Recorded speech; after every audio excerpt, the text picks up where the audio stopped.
Estudio Jurídico Laboral, Dr. Carlos A. Negro, Doctora Regina Rinaldoni, Doctora Silvia P. Palud. Asuntos laborales, accidentes de tránsito, sucesiones, familia y defensas penales. Belgrano, número 1703, esquina Capdevila. Teléfonos 034 72 444 545 15 54 36 64. Marcos Juárez.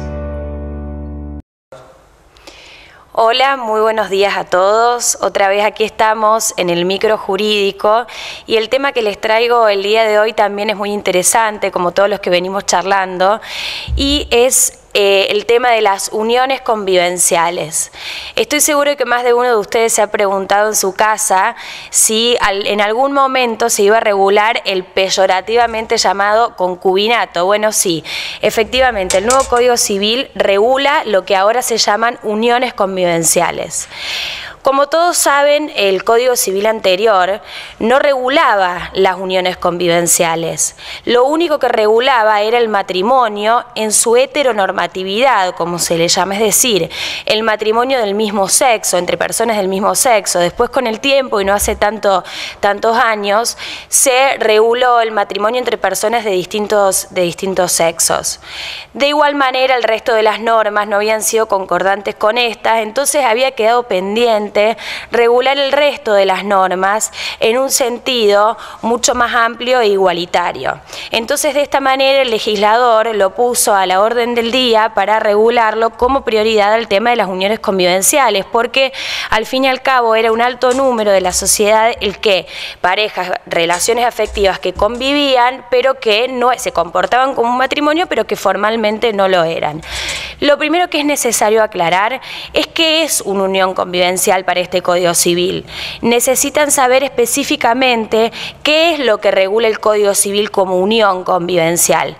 Son uniones afectivas, ¿sí? De esta manera descartamos la posibilidad de que sean uniones de amistad, son uniones afectivas, uniones de parejas, que se constituyen de manera estable, conviven de manera estable, permanente, pública, notoria, ¿sí? Conviven bajo el mismo techo, dos personas ya sean del mismo sexo o de diferentes sexos, ¿sí? Aquí comenzamos a ver todos los avances que hubo normativamente y cómo la Constitución Nacional, en su principio de igualdad y no discriminación, traza una línea a partir de todo el Código Civil. Entonces, las uniones convivenciales tienen que ser dos personas de igual o diferente sexo que convivan bajo un mismo techo de manera estable, permanente, pública y notoria.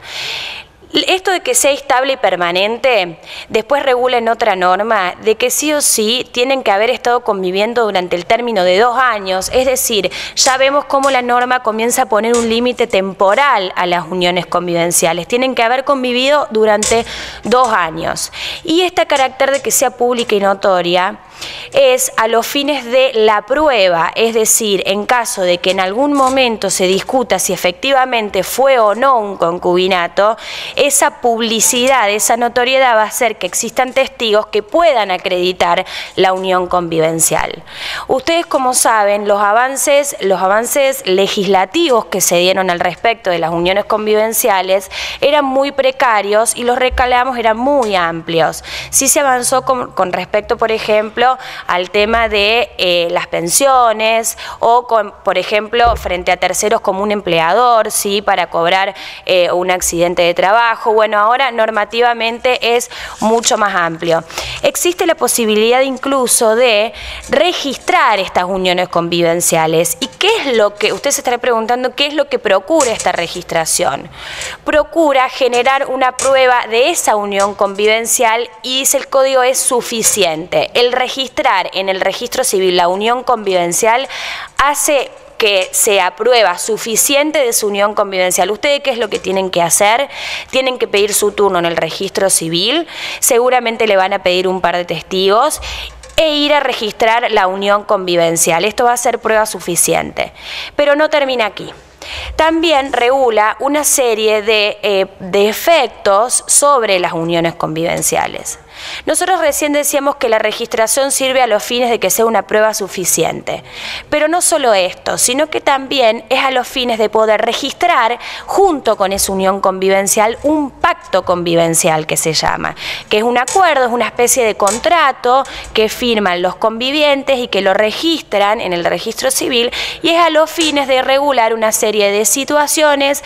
Por lo general va a ser con respecto a los bienes y para que quede claro en caso de futuras consecuencias o futuras rupturas, como ser, por ejemplo, los bienes que ingresan al patrimonio de las partes mientras están unidos en un concubinato, en una convivencia, o bien, por ejemplo, regular el tema de la protección a la vivienda familiar, definir que la vivienda en la cual vive esa familia esté protegida frente a terceros, o bien todos los bienes muebles que ingresan en ese hogar, definir para el patrimonio de quién va a ser. En caso de que no se registre este pacto convivencial, de que no se realice, se entiende de que cada bien que ingresa al patrimonio de cada conviviente es de cada conviviente, no es de la unión convivencial, sino que es de cada persona en su individualidad. Ahora vemos que es lo contrario al matrimonio, donde la regla es el régimen de comunidad de bienes. Bueno, aquí no. Bueno, como decíamos, las uniones convivenciales nuevamente regulando la autonomía de la voluntad de las partes en decidir cómo quieren regir su vida a partir de esa convivencia. Entonces al legislador se le plantea una tensión entre lo que es el orden público y la autonomía de la voluntad, porque como a toda conducta humana hay que ponerle ciertos límites. Entonces el legislador se encargó de poner un piso mínimo de deberes que tienen que cumplir los convivientes a los fines de que no se vulneren los derechos de ninguna de las partes, porque estos pactos, dice la ley, no pueden atentar contra el orden público, no pueden atentar derechos fundamentales de los convivientes, ni el principio de igualdad, ¿sí?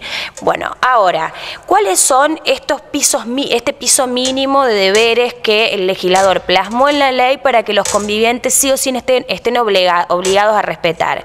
Entre ellos, la obligación de prestarse alimentos mientras convivan. Y ojo, solo mientras convivan, ¿sí? Porque en caso de que se separen, de que existe una ruptura en esta unión convivencial, automáticamente dejan de deberse alimentos entre sí y no hay excepciones a esta regla.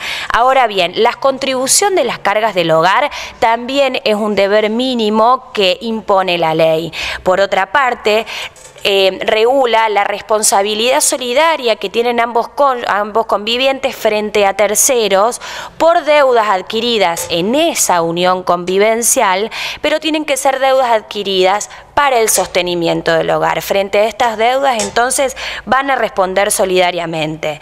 Ahora bien, ¿cuál es el principal efecto que generan las uniones convivenciales solo en caso de ser registradas? Solo en caso de ser registrada, el principal efecto es la protección a la vivienda familiar, ¿sí? Si fue inscripta la unión convivencial, ninguno de los convivientes puede disponer de alguno de los derechos con respecto a esa propiedad sin el asentimiento del otro, por más de que fuera de uno solo de los convivientes. Bueno, y con respecto al cese de las uniones convivenciales, sabemos de que se pueden dar por una serie de circunstancias, por supuesto por la muerte de uno de los convivientes o por una sentencia que así lo defina, o bien porque se adquirió el matrimonio con esa persona o con una tercera persona, o por la voluntad unilateral o bilateral de cualquiera de los dos convivientes. En caso de que fallezca uno de los dos convivientes y el otro quede en una situación económica por la cual no pueda brindarse un sostenimiento, puede solicitarle al juez el derecho real de habitación de la vivienda en la cual convivían ambas personas, pero por un plazo máximo de 2 años. Ahora bien, les hice un breve resumen de lo que regula el nuevo Código Civil con respecto a las uniones convivenciales. Por supuesto de que hay algunos efectos que se van a ir produciendo a lo largo del tiempo y con el andar de la ley, pero en principio estas serían las cuestiones más importantes que ustedes tienen que saber y, como digo siempre, consulten a su abogado de confianza para conocer más sobre el tema. Muchas gracias.